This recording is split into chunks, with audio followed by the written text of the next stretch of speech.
E qual é o objetivo da aula de hoje? O objetivo da aula de hoje é ter o conhecimento dos principais meios de atuação dos antibióticos e antimicrobianos, de maneira a garantir a racionalidade do seu uso, considerando também os aspectos envolvidos na segurança desses medicamentos e também o combate ao uso desnecessário que pode levar à questão da resistência bacteriana e deixar a gente em uma situação de enfrentar, talvez, um micro-organismo que não exista mais antibióticos contra ele.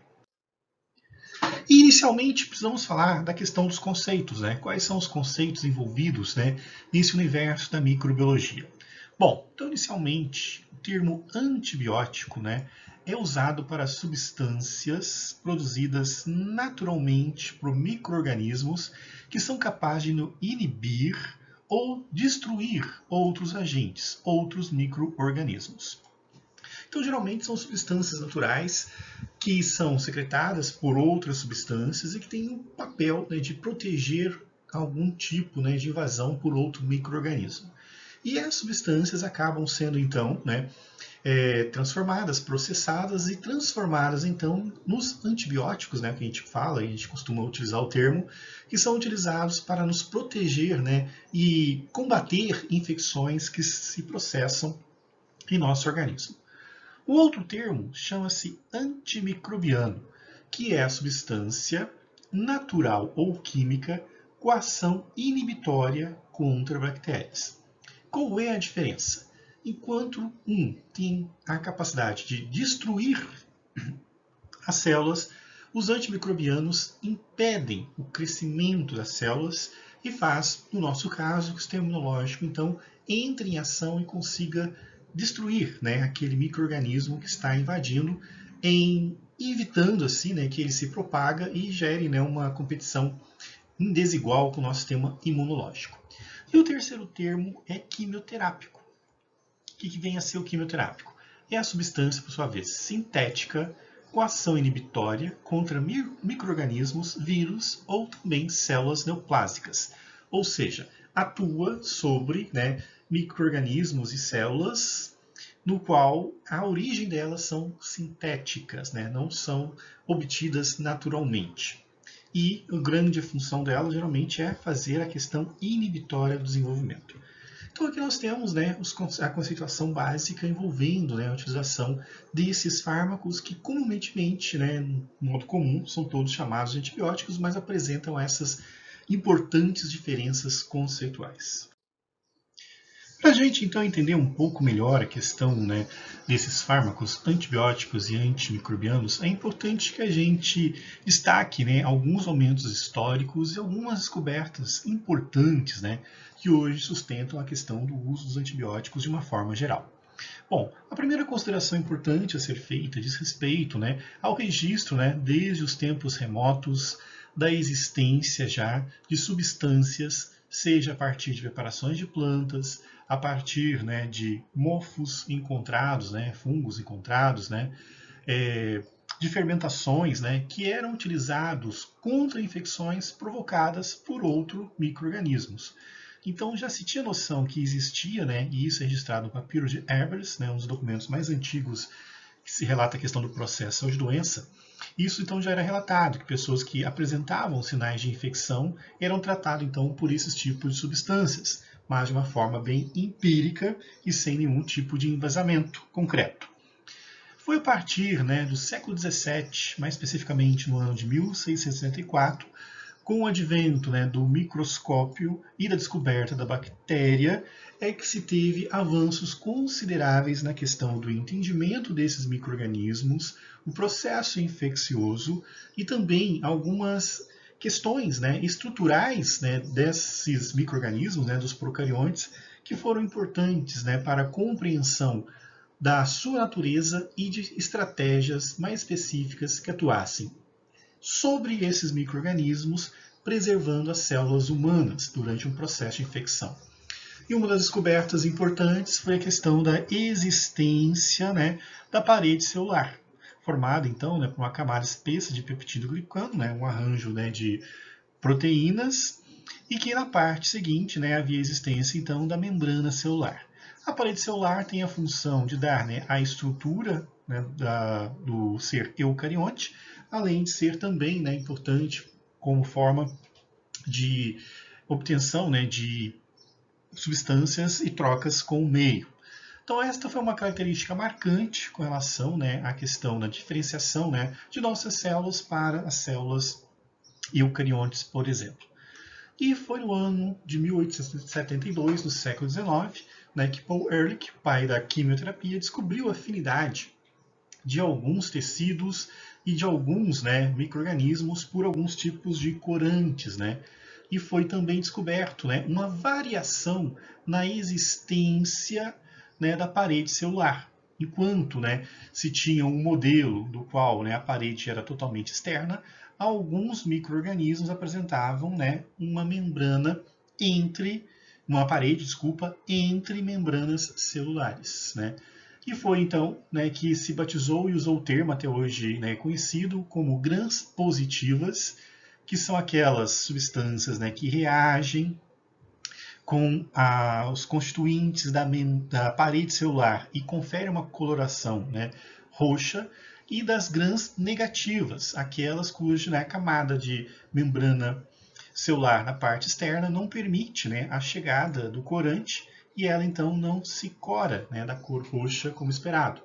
Então surgiu então essa variação, né, que foi importante também para entender, né, o porquê das ações de uns antibióticos e outros não. Então tivemos, né, importantes avanços e compreensões, além de outros avanços também relativos, né, às células de uma forma geral, como a questão, né, da descoberta, né, dos constituintes do citoplasma, do núcleo celular, síntese proteica, entre outras características importantes. Mas o ponto-chave, realmente, né, da questão do antibiótico foi a ação de Alexander Fleming, que em 1928, né, descobriu a penicilina. Foi um evento acidental, né, do qual ele notou, né, que numa região onde existia uma colônia de penicillium, na região próxima, né, não havia desenvolvimento, né, dos micro-organismos que estavam na placa de Petris.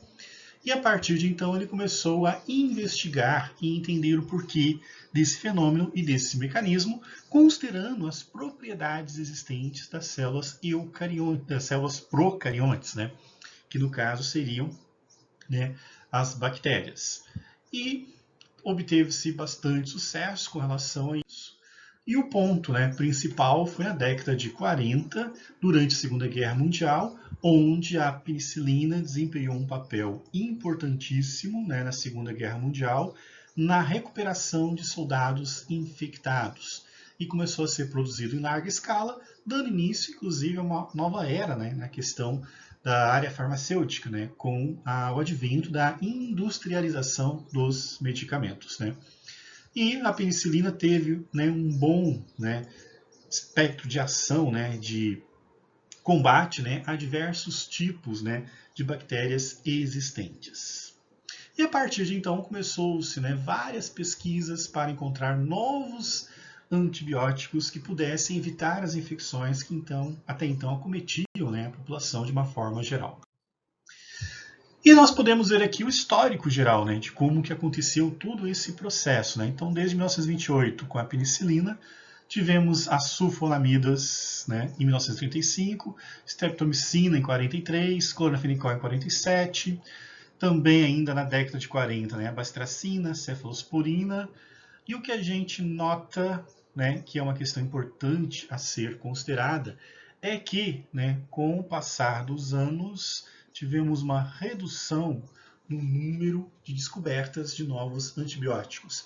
E isso é importante ser enfatizado porque nesse período aqui, né, de grande avanço na questão dos desenvolvimentos dos antibióticos, é que se deu conta de um fenômeno que até então não se esperava, que era a questão da resistência bacteriana, que nada mais é do que você destruir parcialmente uma colônia de bactérias em um ser vivo, né? E, obviamente, as últimas bactérias a morrerem são as mais resistentes, ou que criam mecanismo de resistência, e se você não eliminar todas, né, de uma vez, fazendo um tratamento, né, com o antibiótico correto, cumprindo o tempo correto, né, de indicação do antibiótico, essas bactérias vão se desenvolver, crescer, se multiplicar e, né, não chegar a um número tal, em um processo infeccioso tal, que não há antibiótico mais que a combata, né? Então a gente precisa ter esse cuidado nessa racionalidade de uso, porque está escasso, né, a questão de descoberta de novos antibióticos. Bom, então nós precisamos explorar as características básicas das bactérias para entender como que os antibióticos funcionam nas diferentes formas que se apresentam, né? E um fator-chave foi a questão já mencionada, né, da parede e membrana celular presente nos procariontes, né, nas células, né, de bactérias, né, do qual você tem duas características principais. Essa parede constituída por um composto, né, químico chamado peptídeo glicano e a membrana existente, né, como é muito parecida com a nossa membrana celular. Além disso, tem outras questões que diferenciam, né, os seres procariontes dos eucariontes que podem ser explorados para uma ação seletiva preservando o nosso organismo. Então, já foi mencionada a questão da parede celular, né? Também a membrana celular das bactérias apresentam pequenas diferenças, mas é uma questão que tem que ser usada com cautela por esses antibióticos, porque células humanas podem acabar sendo afetadas, inclusive de alguns, né, tecidos bem específicos. Temos também, né, a questão envolvendo a síntese proteica com alguns aspectos diferenciados, como, por exemplo, né, os ribossomos que fazem a síntese proteica dos procariontes, né, eles têm peso moleculares e características diferentes, né, sendo conhecidos como 50S e 30S, né, diferente dos seres humanos, né, das células humanas, que têm uma configuração diferenciada. Nós temos também a questão, né, da síntese de substâncias importantes, né, como a questão do ácido fólico, por exemplo, né. O ácido fólico desempenha um papel fundamental no crescimento bacteriano e algumas substâncias químicas impedem a formação do ácido fólico, dificultando inclusive o desenvolvimento, né, e a manutenção da vida desta célula e seu crescimento também. E a questão da ação no DNA também, né, como acontece com quinolonas, né, que impedem, né, a transcrição, né, do código genético e, consequentemente, formação proteica e, consequentemente, desenvolvimento da célula também. Então, essas são algumas características que diferenciam e a gente vai estar vendo agora uma por uma. Então, aqui só mais um esquema mostrando, né, então, para vocês verem, né, então, quinolonas agem sobre DNA, enzimas, né, DNA gerases. Nós temos aqui, né, fármacos que atuam, né, sobre paredes celulares, fármacos que atuam sobre a síntese do ácido fólico, fármacos que também atuam sobre membrana celular, né, a síntese proteica via 30S e 50S e a ação sobre a RNA polimerase, também a ver com a síntese proteica. Então, aqui só um review, né, dos locais diferenciados que o antibiótico atua, né, e não vai atuar na célula humana. Agride um micro-organismo infectante, mas não agride, né, o nosso organismo. E o primeiro ponto que a gente vai ver, então, é a questão da primeira descoberta que foi feita, né, que é a existência de uma parede celular que constitui, né, esses seres procariontes.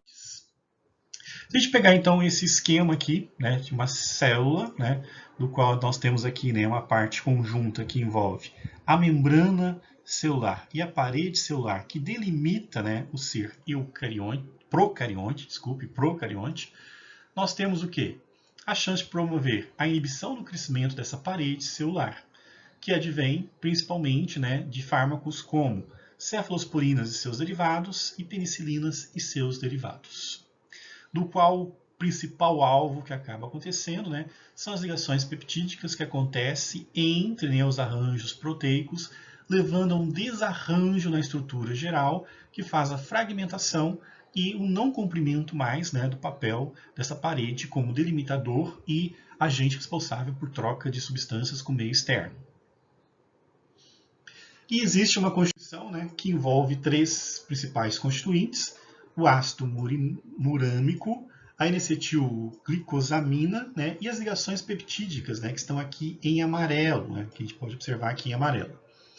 Aqui um outro esquema mostrando, né, então, né, onde nós temos, né, as ligações peptídicas, né, que ali no esquema está em amarelo e aqui, né, realço aqui na cor amarela também. O que acontece? No caso dos antibióticos que atuam sobre a parede celular, o que ocorre de fato, né, é uma ligação química justamente nessa região do, né, das ligações peptídicas do polipeptilglicano, do qual há um rompimento, então, dessas ligações, né? Então, as ligações aqui que estão em amarelo, elas não se concretizam e todo o arcabouço, estrutura da parede celular, então, se desfaz, né? Se quebra, né? Do qual, então, você tem a desconfiguração desse elemento importante, né? Que é a parede celular, né? Do micro-organismo. Então, nada mais nada menos, né? Que esses derivados da penicilina são estruturas químicas parecidas com os constituintes da parede celular, se liga a um e impede a ligação real que deveria acontecer, né? Que são as ligações que eu estou aqui marcando em vermelho. Resultado disso, né? Desconfiguração total, né? Rompimento da existência da parede celular e comprometimento da atividade bacteriana pela, né, não existência mais, né, de uma parede celular consistente. Então é basicamente isso que esses antibióticos derivados da penicilina fazem, né? Então aqui só reforçando aqui. Então, mais especificamente, os beta-lactâmicos, né, derivados da penicilina, se ligam, né, às regiões chamadas PBPs, né, que são as ligações peptídicas do polipeptilglicano, né, que se chamam proteínas ligadoras, né, de penicilina, impedindo ligações cruzadas da parede celular. Que ligações cruzadas são essas? Né? Essas que estão aqui em amarelo. Então, desconfigura completamente, né, a atividade.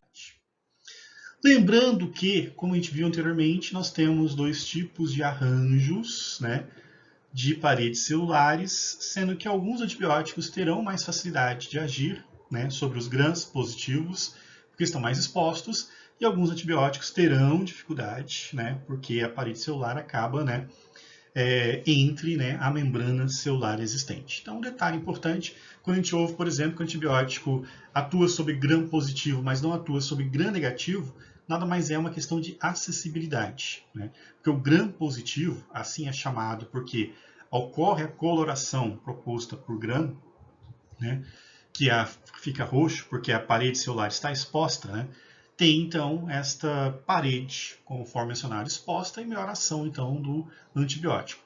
Quando então se trata de um gram negativo, que não faz a coloração, né, de gram, porque não alcança, né, a parede celular, porque ela está entre a membrana celular, então se trata então de um gram negativo que o antibiótico, por consequente, né, terá dificuldade de fazer a sua ação, ainda mais se for de uma característica mais hidrofílica, visto que a membrana celular é lipofílica. Bom, frente a isso então, né, nós temos os representantes, temos as penicilinas naturais, né, o qual apresenta a característica química principal de existência do anel beta-lactâmico, né, que é o responsável pela reação com, né, o constituinte da ligação peptídica da parede celular. Então nós temos penicilina G, penicilina V, né, temos também, né, as semissintéticas, né, aquelas que são resistentes a ações de beta-lactamases. Isso porque eu mencionei para vocês anteriormente que existe um mecanismo, né, de defesa dos micro-organismos. E alguns, né, micro-organismos, né, algumas bactérias, elas criam, né, enzimas, né, que destroem, né, a estrutura química do antibiótico, impedindo a sua ação. É uma coisa análoga a um sistema imunológico, né? Não é uma coisa análoga. Ou seja, a bactéria, percebendo que existe uma substância química que está prejudicando ela, ela começa a sintetizar, então, uma enzima que destrói aquela substância química invasora que está prejudicando. Então, as semissintéticas elas foram desenvolvidas, né, para vencer esse tipo de resistência, então elas não têm, né, afinidade química pela beta-lactamase. Então, nós temos a oxasalina, meticiclina.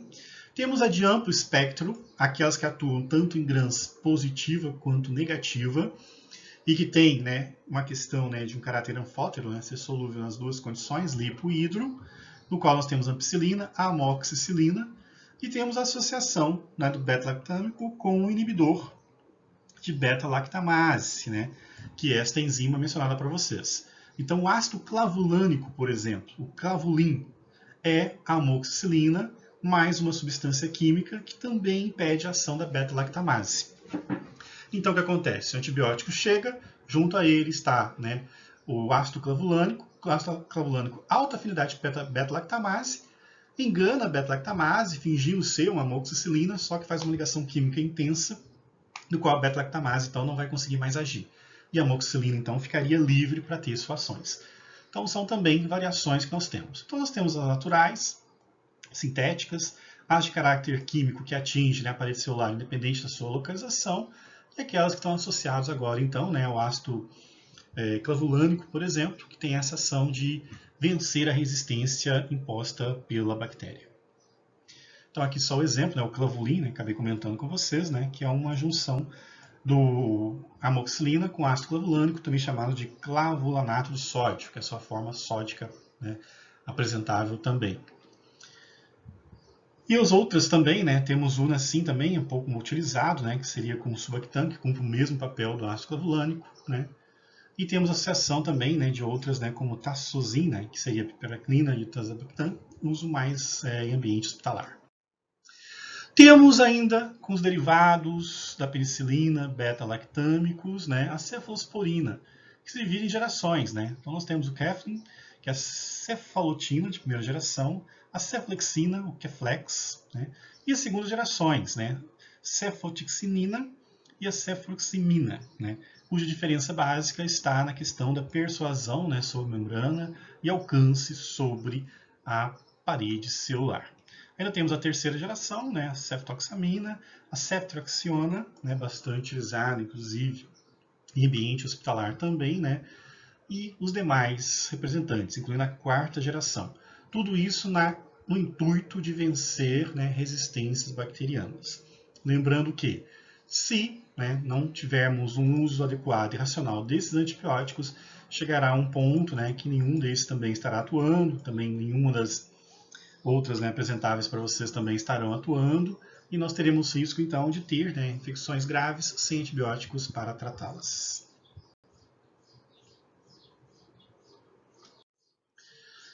Daí nós temos também, né, outra classe beta-lactâmicos, como monobactâmicos, como Astreonan, e os carbepênicos, né, também utilizados em situações extremas assim, de resistência, né, do qual temos como representante principal o imipenem, né, que ainda é usado bastante em alguns casos de resistência, né, aos antibióticos presentes, né, além de outros representantes também mais utilizados em questões de ambiente hospitalar, em caso de resistência bacteriana aos antibióticos anteriormente citados. E os glicopeptídeos, né, como nós temos a vancomicina e a teicoplanina. A vancomicina muito utilizada também em ambiente hospitalar, né, tem, né, uma estruturação química bem diferente, uma característica de ter uma persuasão mais intensa e permanência, né, na parede celular e na membrana celular, que faz com que ela então tenha um tempo maior de atividade sobre aquele micro-organismo e maior chance então de, né, levar a sua destruição. Então também nós temos aí esses representantes importantes também. E aqui só para mostrar, né, a questão, né, dos cocos gram positivo e negativo, né, e essas diferenças que são importantes de ressaltar no espectro de ação, lembrando que muitos apresentam, né, até um espectro, né, ampliado e pode atuar nas duas formas. Vamos ver agora alguns antibióticos, né, que são usados, né, na alteração da membrana celular. Lembrando que não se trata de antibióticos, né, muito utilizados, né, por causa de maior chance de afetar a membrana celular das nossas células, isso causando certa toxicidade. E são antibióticos então reservados também para casos extremos, né? E um dos principais problemas que esses antibióticos trazem é afetar as nossas células, né, do rim, né, levando a problemas renais sérios. E como é que funciona então, né? Na questão da alteração da membrana celular, que a gente observa aqui que nesse esquema, né, está pós a membrana, pós a parede celular. Então nós temos o peptidoglicano, né, e a membrana aqui então presente. E o que acontece? A polimixina e os polienos são então antibióticos que atuam sobre características próprias da membrana celular bacteriana, que apresenta alguma similitude com as células humanas e por isso tem o risco de toxicidade. Mas qual é a característica que distingue mais? A questão da presença de íons que fazem o equilíbrio hidroeletrolítico, para não deixar a membrana totalmente lipofílica e que não permite a passagem de água, por exemplo. Então, nós temos principalmente o magnésio presente, que é um íon, né, que carrega, né, moléculas de água presentes na membrana celular, né? Uma quantidade um pouco diferente das células humanas, né, visto que a parede celular, né, gera esse impeditivo, né, da questão também, na verdade, uma complicação, né, nessa comunicação externa, e algumas adaptações então existem, e uma delas é essa presença, né, da quantidade de magnésio para manter esse equilíbrio hidrolítico, para não deixar que a célula fique sem comunicação externa para obtenção de água. E como é que atuam então esses, né, antibióticos, como a polimixina B, né? Funciona como se fosse, né, uma forma análoga a detergentes, ou seja, sequestra esses íons magnésio, né, e confere à parede celular uma característica mais hipofílica que se desfaz com o tempo, né, levando então à destruição da membrana celular. Então, recapitulando, você tem então a membrana. Você precisa de moléculas de carga positiva para manter o equilíbrio hidroeletrolítico, para não ficar altamente lipofílica, que isso é nocivo para qualquer tipo de membrana, né? Mas como ela ainda tem uma parede celular, né, essa quantidade de magnésio acaba sendo um pouco maior, e o antibiótico que ele faz? Ele sequestra magnésio, deixa a célula com menor quantidade de magnésio, fazendo então que a célula tenha uma configuração não interessante e que pode levar até mesmo à sua destruição. Resolve o caso da bactéria, mas pode afetar um pouco as células, inclusive células renais. Então, né, a polimixina está muito associada a problemas renais. Seu uso, basicamente, para questões resistentes de difícil controle de infecção em pacientes internados.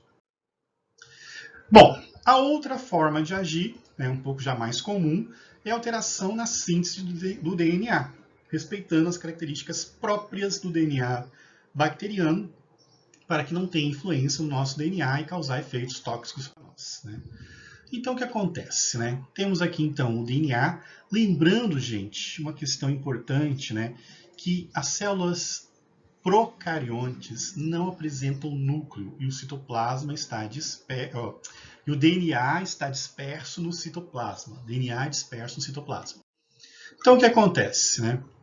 Nós temos, então, algumas enzimas responsáveis, né, pela síntese de DNA e do RNA, que são inibidas por alguns antibióticos e impedem, né, o desenvolvimento. Uma vez que eu não tenho DNA e nem RNA, não tenho síntese proteica. A célula, então, não se desenvolve, né? A bactéria, então, não vai se desenvolver, né? Então, nesse processo todo envolve, né, o ácido nadíxico e as quinolonas, né, que são fármacos também usados para questões já de infecções mais severas também. E sua ação é basicamente essa, né, impedir algumas enzimas responsáveis pela síntese do DNA e do RNA. E ele tem uma ação mais facilitada do que nas células humanas, por quê? Porque o RNA e o DNA, né, das células procariontes estão dispersos no citoplasma. E nas células eucariontes está circunscrita ao núcleo celular. Então, esses medicamentos, né, não conseguem afetar as nossas células e são seletivos, então, para os micro-organismos. Certo?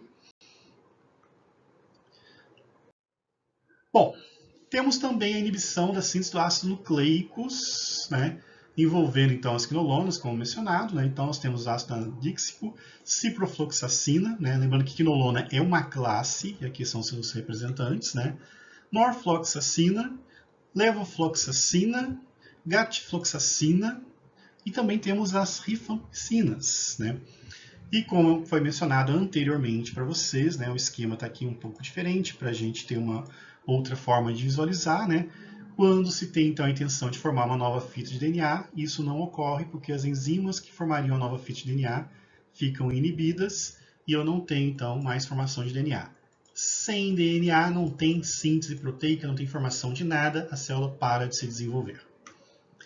Então, essas são as características, né, de quando atua, então, né. Temos também o metronidazol, né, usado um pouco mais como antiparasitários, né, mas também é na mesma tipo de atividade. Outra forma é ir mais direto. Ao invés de você parar a síntese proteica lá no código genético, você para a produção, né, na fase final da síntese proteica. E como é que acontece isso? Acontece por uma diferenciação que existe nos ribossomas, né? Os ribossomas das células eucariontes têm peso molecular e características diferentes, né, chamados de 50S e 30S, enquanto que, né, as nossas, né, têm configurações diferentes disso. Então, o que acontece? Tanto o cloranfenicol quanto a eritromicina, elas se ligam a esses ribossomos e impedem a formação de proteínas. O DNA está preservado, os ribossomos estão preservados, o RNA está preservado, né? Só o ribossomo, então, que é alvo desse tipo de medicamento. Também, né, a ação da tetraciclina, estreptomicina e gentamicina também. Tem outra forma também você impedir de forma diferenciada. Lembrando que a característica 30S e 50S é somente dos ribossomos existentes nos seres procariontes, né? Então é importante ressaltar isso, e a gente não sente os efeitos, né? Simplesmente só os micro-organismos acabam sendo afetados, né? E aqui quais são então, né, esses medicamentos, né, que inibem então a síntese de proteínas, né, a ação específica sobre os ribossomos. Lembrando aqui, evidenciando só a diferença, tá, gente? Então nós temos, né, 60S e 40S, né, quando você tem os humanos. E aqui, né, o 50S e o 30S, que seriam então dos micro-organismos. Nós temos aminoglicosídeos, micaína, né, a gentamicina, bastante famosa, né, a micaína também. Os macrolídeos, como eritromicina, claritromicina e azitromicina, né, bastante utilizados, inclusive em nível ambulatorial. As tetraciclinas, que apresentavam um problema, né, na questão de quelar o cálcio e impedir, né, o desenvolvimento ósseo adequado. O cloranfenicol, né, e vários outros representantes, né, alguns mais de uso hospitalar. Então, a característica principal desse fármaco é essa, né, age impedindo a síntese proteica em regiões, então, específicas, próprias, que só tem, né, nos seres procariontes. E temos também alterações sobre o ácido fólico também, né? Então, o que nós temos aqui? As bactérias, né, elas produzem, né, o ácido fólico, que é um importante elemento para o seu desenvolvimento. E o que acontece, né? Algumas substâncias conseguem impedir a formação, como, por exemplo, o sulfametoxazol mais trimetropina, também conhecido pelo nome comercial de Bactrim, que impede a formação desse importante composto no nosso organismo dos seres, né, procariontes, né, das bactérias. E isso acontecendo, né, ela fica então desprovida, né, de elementos importantes para o seu desenvolvimento e acaba não sobrevivendo com o passar do tempo. Então essas são, né, algumas características importantes, né, que a gente tem que ressaltar, que você tendo então também o impedimento de formação de substâncias como ácido fólico, você também não vai deixar a bactéria se desenvolver. Então a gente viu, né, diversas formas, né, desde a estrutura, né, das suas membranas e paredes, passando pela questão do DNA e das enzimas dispersas no citoplasma de uma célula procarionte, passando pela questão de diferenças que existem dos ribossomos nossos para as bactérias, que criam então substâncias químicas que atuam exclusivamente, né, no micro-organismo. Mas a gente não pode esquecer de uma questão importante, que é da resistência bacteriana. Então, quando a gente não utiliza ou quando a gente abusa do uso de antibióticos sem necessidade, nós estamos contribuindo para o desenvolvimento de bactérias, né, selecionando, né, as bactérias mais resistentes e que pode ser que futuramente, em processo adaptativo, né, nem mais existam antibióticos para ela. Então a gente precisa, né, realmente tratar, né, das infecções de modo correto, eliminando as bactérias, né, dando, né, as doses corretas, que às vezes gera um pouco de dúvida, né? Se eu tenho uma dor de garganta e estou tomando um antibiótico, em 3 dias eu melhoro, para que eu vou tomar mais 4 dias, né? Que o médico mandou tomar 7. Eu tenho que tomar os dias seguintes, né? Não por causa do sintoma, porque o medicamento é para destruir bactéria, né? E eu tenho que garantir que aquelas dosagens vão eliminar, né, com um tempo maior, vai conseguir eliminar todas as bactérias ou deixá-las em números ínfimos, né, de quantidade daquelas resistentes. Se eu não faço a forma correta, eu contribuo para o crescimento, desenvolvimento e propagação das resistentes, né? Então, antibiótico, se é prescrito por 7 dias, usa 7 dias. Se é 10 dias, usa 10 dias. Ah, eu melhorei em 2 dias. Continue utilizando, né? Porque não é uma questão de você se proteger, mas é proteger o próximo também. Porque se você sair por aí espalhando bactérias resistentes, né, é bem complicado. Bom, gente, então era isso que eu queria mostrar para vocês com relação aos antibióticos. Confira no ambiente virtual os exercícios, Qualquer dúvida é só entrar em contato, ok? Um forte abraço, boa atividade!